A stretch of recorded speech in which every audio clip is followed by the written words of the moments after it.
Shalom, shalom saudaraku yang dikasihi Tuhan Yesus Kristus.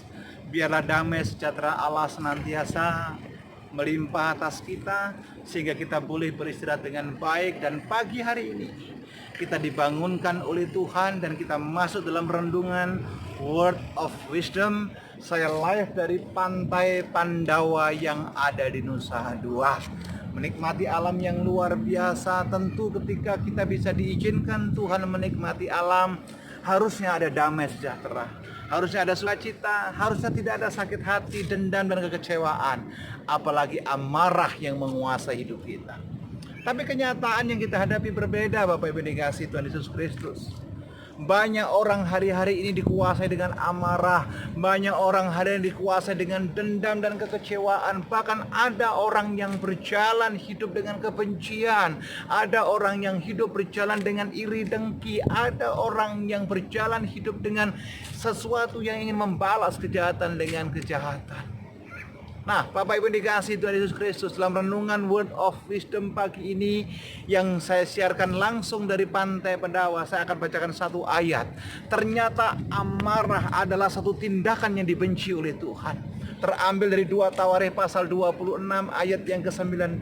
Alkitab berkata demikian, tetapi Uzia dengan bokor ukupan di tangannya untuk dibakar menjadi marah, sementara amarahnya meluap terhadap para imam.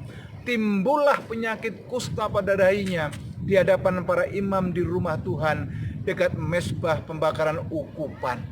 Saudaraku dikasihi Tuhan Yesus Kristus, pembacaan ini mengingatkan kita ketika di rumah Tuhan, ketika kita bergaul dengan orang lain, harusnya yang ada dalam hidup kita adalah damai sejahtera, ada pengampunan, ada sukacita, tapi bukan amarah.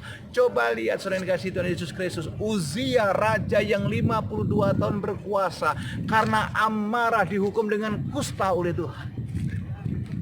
Uzia yang 52 tahun berkuasa dikutuk oleh Tuhan dengan penyakit kusta. Saya berdoa setiap saudara dan saya yang pagi ini ikut dalam renungan Word of Wisdom, koreksi hati kita, koreksi semua keberadaan kita. Jangan simpan dendam, sakit hati, amarah, tapi yang ada pengampunan dan sukacita. Sepanjang hari ini saudara dalam lindungan Tuhan. Saudara dalam sepanjang hari ada dalam damai sejahtera Allah. Dan sepanjang hari ini saudara ada dalam cengkraman kasih Tuhan. Buang amarahmu, buang kekecewaanmu, buang dendammu. Yang ada cuma damai sejahtera. Mari kita berdoa. Bapa Allah yang baik, kami mengucap syukur kepadamu karena Engkau telah mengingatkan kami pagi ini.